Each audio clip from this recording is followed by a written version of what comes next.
effet, je vais vous présenter mon staff junior qui va parler de l'hyperthyroïdie. Alors, pour illustrer le propos, on va partir d'un cas clinique. Donc, il s'agit d'un homme qui a 61 ans, qui a comme principaux antécédents un syndrome d'apnée obstructive du sommeil appareillé, une obésité avec un index de masse corporelle à 36 kg par mètre carré et qui en fait se présente en consultation d'endocrinologie pour une altération de l'état général et une fièvre. Et les explorations vont mener au diagnostic de carcinome thyroïdien papillaire avec des lésions pulmonaires synchrones et une maladie de base d'eau associée. Du coup, l'endocrinologue débute un traitement par néomercazole et par cortensil. Néanmoins, quelques mois plus tard, il revient en consultation parce que cliniquement, il présente un syndrome d'hyperthyroïdie franc avec une tachycardie à 110 par minute, une perte de poids, une dyspnée d'effort, une diarrhée et une orbitopathie basedoïenne avec une exophthalmie modérée. Pour revoir un peu les signes de l'orbitopathie, je vous ai mis une exophthalmie majeure. Donc en effet, on retrouve cette exophthalmie qui est importante, les signes inflammatoires tout autour, la rétraction palpébrale et les troubles de l'oculomotricité. Biologiquement, chez ce monsieur, on confirme l'hyperthyroïdie avec une TSH qui est basse et des hormones thyroïdiennes T3 et T4 qui finalement sont subnormales. Du coup, l'endocrinologue, à la suite de cette consultation, pose l'indication d'une thyroïdectomie totale avec un curage bilatéral.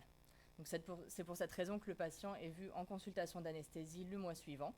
Et en consultation, il persiste toujours une tachycardie entre 100 et 110 par minute. Il a des sueurs, il est dyspnéique, il a repris un peu de poids. Et biologiquement, c'est inchangé. Il a toujours une TSH qui est basse et des hormones thyroïdiennes qui sont subnormales. Donc comme on a toujours une hyperthyroïdie franche, l'anesthésiste se dit que finalement on a un risque potentiel de thyrotoxicose périopératoire et il se dit qu'il vaut mieux réadresser le patient en RCP pour être sûr que c'est le bon moment pour l'opérer et qu'on ne risque pas une trop grosse crise thyrotoxique périopératoire. Finalement en RCP, du fait que l'hormone thyroïdienne T3 soit quasi normale, ils n'augmentent pas le néomercazole. Et la seule chose, c'est qu'ils font un traitement symptomatique de la tachycardie avec l'ajout de bêta-bloquants par propanolol. Et du fait que la T3 soit à peine élevée, ils considèrent qu'il n'y a pas vraiment de risque de thyrotoxicose. 8 jours plus tard, donc le patient passe au bloc opératoire. La ventilation est un petit peu difficile devant l'obésité, mais sans plus. Il n'y a pas de complications particulières retrouvées à l'induction. En péropératoire, la seule chose, c'est une tachycardie qui persiste à environ 110 par minute et qui nécessite des bolus itératifs de bêta-bloquants par esmolol. L'extubation est réalisée sur table sans complications. Comme prévu, il est surveillé en unité de soins continus chirurgicaux pendant 24 heures et il rentre chez lui à J3 à son domicile.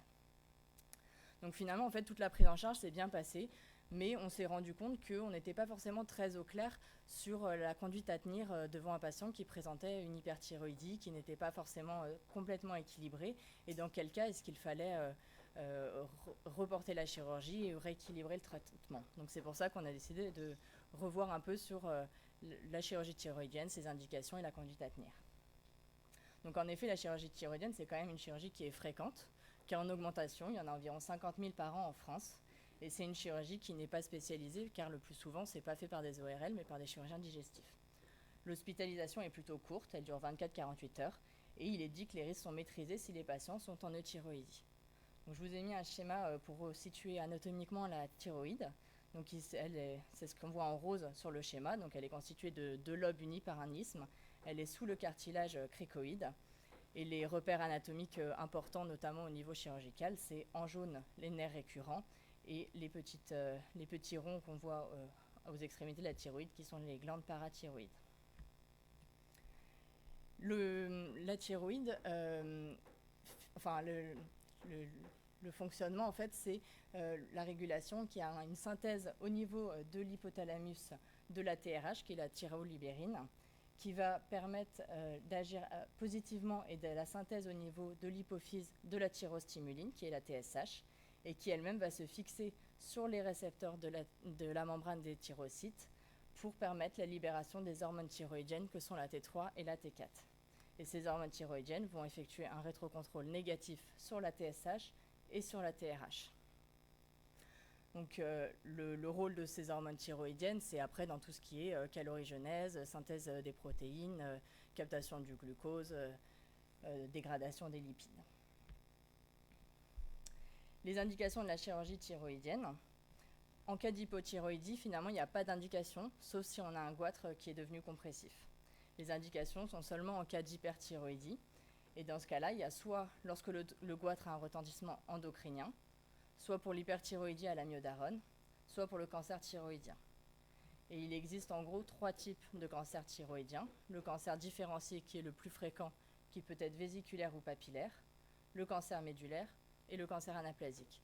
En soi, le cancer anaplasique n'a pas d'indication chirurgicale, mais c'est souvent en fait un cancer qui est diagnostiqué tardivement parce qu'il est souvent déjà localement avancé ou avec des métastases. Mais du coup, du fait de son évolution rapide, il est parfois compressif, donc ça arrive qu'on le voit au bloc pour une trachéotomie en urgence. La prise en charge préopératoire, donc c'est pas nous qui nous en occupons, mais c'est vrai que c'est intéressant de connaître les médicaments qui sont prescrits et dans quel cas. Donc l'objectif, comme on l'a dit, c'est d'avoir au maximum une euthyroïdie du patient.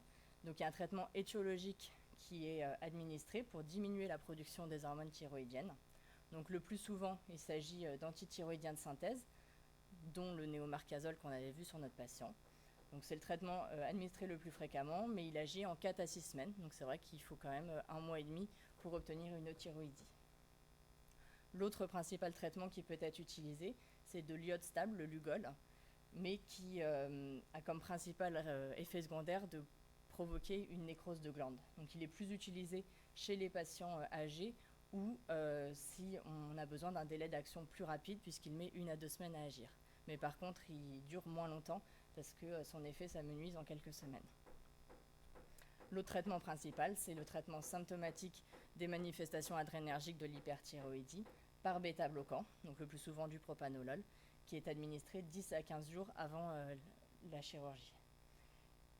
On remarque que chez notre patient, finalement, le propanolol avait été administré seulement 8 jours avant, donc peut-être que le délai était insuffisant pour permettre une efficacité optimale au moment de la chirurgie.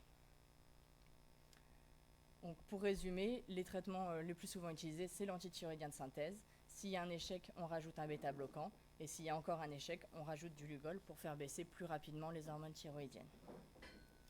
Les autres aspects qui peuvent être intéressants pour nous à voir en consultation d'anesthésie, c'est de s'assurer qu'il y a un bilan phosphocalcique de référence au cas où il y a une lésion des parathyroïdes en péropératoire, et de visualiser l'imagerie parce que si on a un gros cancer, on a un risque de déviation ou de compression trachéale. Donc comme on peut le voir sur cette image de scanner, on a un carcinome thyroïdien qui est majeur et qui provoque une déviation et une compression de la trachée, ce qui donc pourra modifier notre conduite à tenir au niveau de l'airway. Et le risque principal, la complication principale qu'on redoute en péropératoire, c'est la crise aiguë thyrotoxique. Cette crise, en fait, c'est une augmentation rapide du taux circulant des hormones thyroïdiennes, ce qui va provoquer une exacerbation importante des manifestations cliniques de l'hyperthyroïdie.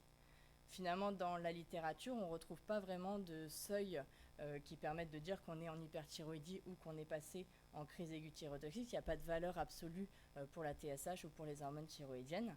Le principal facteur, c'est vraiment la variation de ces hormones, pas la valeur absolue. C'est une crise qui est rare. On la retrouve chez à peu près 0,2% des patients qui sont en hyperthyroïdie, mais elle est importante à connaître parce que la mortalité est très élevée malgré un traitement efficace, puisqu'on retrouve dans la littérature une mortalité entre 10 et 30%, ce qui est quand même très important. Elle survient soit lors de l'échappement d'une maladie de base d'eau ou d'un goitre multinodulaire toxique, soit si on réalise une chirurgie thyroïdienne ou de l'iode radioactif sans avoir de thyroïdie. Les événements déclenchants sont retrouvés dans moins de la moitié des cas, mais ils sont très variables et pour nous quasiment, tout le temps retrouvés, puisque juste la chirurgie est un événement déclenchant, et parce qu'avec une simple palpation du corps thyroïde, on mobilise la tumeur et on décharge les hormones, et donc il y a un risque de crise aiguë thyrotoxique. Donc les manifestations cliniques, c'est vraiment brutal, et elles sont très variables, elles peuvent vraiment atteindre tous les organes. Donc nous, pour le patient qui sera sous anesthésie générale, les principaux signes qu'on va retrouver, c'est une hyperthermie et ensuite des manifestations cardiovasculaires avec tout d'abord une tachycardie et un risque d'évolution de cette tachycardie vers des troubles du rythme auriculaire, voire un choc cardiogénique ou un spasme coronaire, parce que la principale complication, c'est l'insuffisance cardiaque hyperkinétique. Biologiquement, donc comme on l'a vu, c'est un syndrome d'hyperthyroïdie avec une baisse de la TSH et une augmentation de T3, T4 sans qu'on puisse définir de seuil. Les causes de décès de cette crise aiguë thyréotoxique, donc comme on voit en vert sur ce camembert, elles sont inconnues dans 24% des cas. Donc on sait que ça peut atteindre tous les organes et que ça a des conséquences importantes, mais on ne connaît pas forcément la cause du décès. Et en bleu, on retrouve pour 24% des cas une défaillance multiviscérale et pour 21% des cas en orange, une insuffisance cardiaque hyperkinétique. Donc devant cette mortalité importante, il existe un score qui peut être réalisé en consultation d'anesthésie qui permet de prédire le risque de crise aiguë thyréotoxique. C'est le score de Birch et Wartowski. Et il s'attarde sur plusieurs items. Donc si par exemple on le reprend avec notre cas clinique initial, on voit qu'il faut voir si le patient a de la température. Donc nous, il était apyrétique. Il n'avait pas de défaillance neurologique. Il présentait des diarrhées. Il était tachycarde, mais finalement, sur ce score, c'est le minimal retrouvé. Il avait pris du poids, ce qui correspondait à des œdèmes des membres inférieurs. Il ne présentait pas de fibrillation auriculaire. Et on avait un événement précipitant qui était la chirurgie. Donc là, on a un score à 35 et les valeurs, les cut-offs de ce score sont 25 et 45, où en fait, moins de 25, on n'a pas de risque de crise, et plus de 45, on a un risque élevé de crise aiguë thyréotoxique. Donc là, finalement, on est dans une zone grise où on dit qu'il faut réaliser une surveillance, mais on ne sait pas exactement le risque estimé. Le traitement de cette crise aiguë thyréotoxique, il est tout d'abord symptomatique, avec une réhydratation, une correction des troubles hydroélectrolytiques, un refroidissement, et si le patient n'est pas sous anesthésie générale, une sédation, une assistance ventilatoire. On traite de manière rapide la cardiothyréose pour éviter qu'elle ne dégénère en insuffisance cardiaque, donc par bêta-bloquant. Et ensuite, ce sont les traitements de l'hyperthyroïdie et le traitement étiologique. À noter quand même en diagnostic différentiel qu'on peut se poser en péropératoire, c'est l'hyperthermie maligne, puisque dans les deux cas, on aura une hyperthermie et une tachycardie. Mais dans le cadre de l'hyperthermie maligne, on aura également une rigidité musculaire et une hypercapnie que l'on n'aura pas dans la crise aiguë thyréotoxique. Donc voilà un petit peu où on en était dans la littérature, avec un risque de crise, mais qui n'était pas forcément très bien connu. Et cette année, il y a des études qui ont commencé à sortir sur le sujet. Donc, il s'agit d'une étude, une cohorte rétrospective sur 10 ans, qui a été réalisée au Canada, qui a inclus 67 patients qui bénéficiaient d'une thyroïdectomie. Et dans cette étude, finalement, ils n'avaient que 33% de patients qui étaient en euthyroïdie. Donc 2 tiers des patients étaient déséquilibrés, avec des déséquilibres plus ou moins importants, puisqu'on en avait 33% où l'hyperthyroïdie était subclinique, c'est-à-dire que la TSH est basse, mais T3 et T4 sont subnormales, 21% en hyperthyroïdie et 16% avec une TSH vraiment effondrée. On retrouve en effet dans ce tableau que la valeur de TSH moyenne des patients était très inférieure à la norme inférieure de TSH, et que les valeurs de T4 et T3 étaient en moyenne bien supérieures à la norme supérieure de T3, T4. Et finalement, en fait, dans cette étude, ils n'ont retrouvé aucune crise thyréotoxique. Alors, bien sûr, c'est une étude qui a une faible puissance. On n'a que 67 patients, qui est réalisée seulement au Canada, qui était avec des chirurgiens qui avaient l'habitude, des anesthésistes qui avaient l'habitude. Mais bon, on se dit que finalement, même avec un patient déséquilibré, on n'a pas forcément de crise aiguë thyréotoxique retrouvée. Les auteurs modèrent quand même leurs propos en disant qu'il ne faut pas non plus changer les pratiques rien qu'avec cette étude. On a aussi une deuxième étude qui est sortie cette année, une cohorte rétrospective sur 4 ans, qui a inclus 2 fois plus de patients. Il a inclus 151 patients qui bénéficiaient d'une thyroïdectomie. Et dans cette étude, on en avait 94 qui étaient en euthyroïdie, ce qui représentait 60% des patients, et 57% qui avaient une hyperthyroïdie légère à modérée. Leur critère principal de jugement, c'était la mortalité à 30 jours, et finalement, ils n'ont retrouvé aucun patient décédé dans aucun des 2 groupes. Comme critère comme critère secondaire de jugement, il y avait également la durée d'hospitalisation ou les manifestations de thyrotoxicose. Et pareil, il n'y avait aucune différence significative dans les 2 groupes. Le seul critère secondaire de jugement qui a été significativement différent dans les 2 groupes, ça a été l'utilisation péropératoire de bêta-bloquants, qui était nettement plus importante dans le groupe hyperthyroïdie. en conclusion, l'idée en fait c'est d'utiliser au maximum le score prédictif de Burch et Wartowski qui permettent donc de trier en 3 groupes. Quand on a moins de 25 points, on n'a pas de risque de crise aiguë thyrotoxique. À l'extrême, quand on en a plus 45, on a un risque élevé et vaut mieux reporter la chirurgie. Et entre les deux, 25 à 45, c'est une hyperthyroïdie légère à modérée. Donc l'idée, c'est de se mettre dans les conditions optimales avec une anesthésie optimisée, un chirurgien qui a l'habitude de faire cette chirurgie, ce qui permet d'avoir une durée chirurgicale la plus courte possible. Et dans ce cas-là, finalement, avec les études récentes qui sont sorties, on a un risque qui est vraiment faible. Il ne faut pas hésiter en opératoire à utiliser des bêta-bloquants pour essayer de contrôler cette tachycardie et éviter son évolution vers l'insuffisance cardiaque hyperkinétique. Je vous remercie de votre attention.